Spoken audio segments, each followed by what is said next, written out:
Good morning again. This is Cody Henriksen. We're continuing on with our videos on Java class design. We're going to talk now, we've looked at data members, we've looked at default constructors.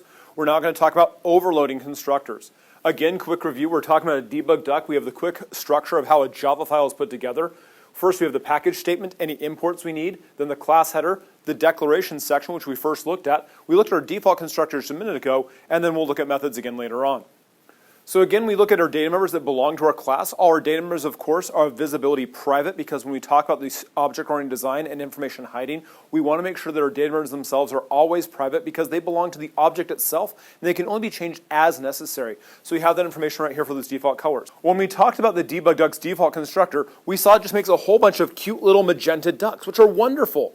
But we have other ducks we want to make. So in order to make other ducks, we have to make it so that our constructor itself can have that information easily available when we first create it. Otherwise, we have to have use of getters and setters, so to change those afterwards. And that's not the best design to only have it that way. So we want to have it so we can customize objects when we first create them and make it available. So a quick review. We have our default constructor or generic constructor right here where it takes no parameters and initializes all the data members with their default values. However, we're going to change this so we can make it so it'll work with a more overloaded constructor, so we can have it so we can have values that work for any custom duck that we want to make or any other custom object we wish to make by simply designing the data structure, by simply defining the data types constructor so it can be we can specify the parameters we want and make it so we can customize and create the object that best fits the needs of the actual instance. So let's go ahead and see what we have to change to make that happen. Here we go.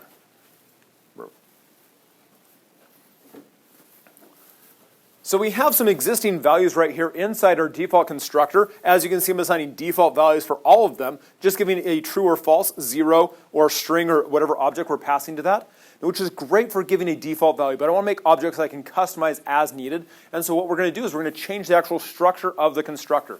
The way we do that is we're going to add parameters to it, because when we're overloading something, we add or change the parameters that belong to it. So again, keyword, a nice vocab word to keep in mind is overloading or overloaded. And overloading can be applied to either methods or constructors. It has the same name, but a different set of parameters. Again, overloading is when we have the same name and a different set of parameters. So let's go ahead and take a look at this. So right now, when I'm talking about DebugDuck, I want to have this be completely customized so I can adjust it as necessary. I can automatically do when I'm creating my first DebugDuck. I can assume right now that my question's answered when I first create the DebugDuck. That's going to start off at 0, so I don't have to make a separate value for that, so I can leave that value out if I want to. The is listening is always going to be true because whenever I create a DebugDuck, it's always listening to me because my DebugDuck loves me. The has answer, that's probably going to be false as well to start off, so I can leave that one the same as it was. Percent correct, we want to start that off at 100% as well. However, my color and my name, I want to specify the color name of my duck so I can properly give them my own personality for each duck that I make. Because although magenta ducks named Ducky are great, I can do better than simply having ducks called Ducky. So let's see what we have to do to make that happen. All right, here we go. We start off with the same approach with the visibility of public on our DebugDuck. Again, we're always making DebugDuck constructors, we go right there. But instead of them just open and close parens, what we're going to do is we're going to add parameters to our constructor. The way I like to do it, I just start off at the very top of my declarations list and work all the way down to make sure I have the correct amount of things for it. And so what I'll do is I'll go ahead and go to is listening. So I have Boolean. Ooh, look, I even remembered to actually do a lowercase b. Hooray for me. Boolean is listening.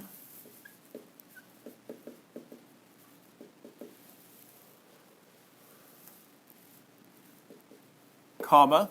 And then the next parameter, Boolean, has answer,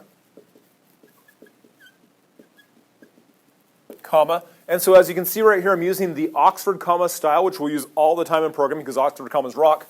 So Boolean is listening, comma. Boolean has answer, comma. Then we're going to go to int questions answered.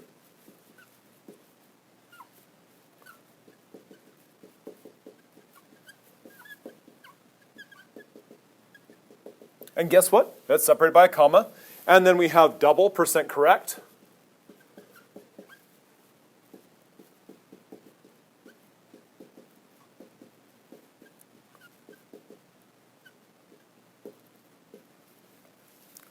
And then we have string color,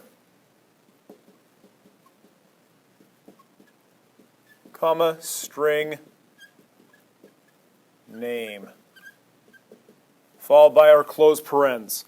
So right now we have just this right here. Now if I left this code in here, it'd be doing the exact same it'd be doing almost the exact same thing as what we saw inside our default constructor, but we have these parameters right here. Now these parameters would normally be set on a single line or spread off across multiple lines as necessary when you're actually writing out in code. I find especially at the beginning when I'm having a large parameterized object that I want to make sure I give each parameter its own line so I can mentally keep track of it up in my brain to make life easier. Now right now this would just be taking these parameters right here and doing nothing with them because I'm saying this dot is listening is true. Instead of passing it true, false, 0, whatever, those values that are pre-built in, what I want to do instead is I want to use the parameters themselves and assign values into that. So let's do that right there. We'll change all this so it uses that. So I'm going to just go erase all the values that originally were on there. And so now I have the same structure. I have this dot is listening, this dot has answered, this dot question answers, this dot percent correct, and color. But instead of using the values that came from my pre-built magenta ducky right here, I want to make it so I can customize my ducks. And so I'll assign into the is listening data member the value of the is listening parameter. And so I'll just do is listening.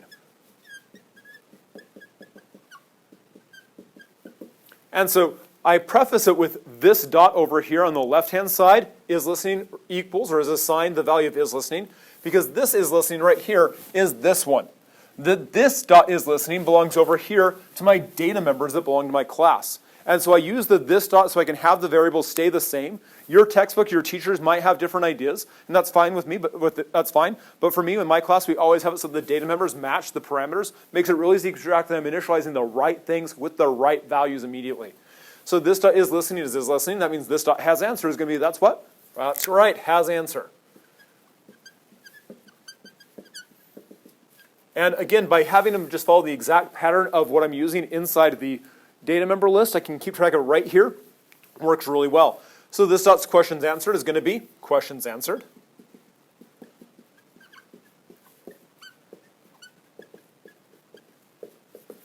This dot percent correct is percent correct.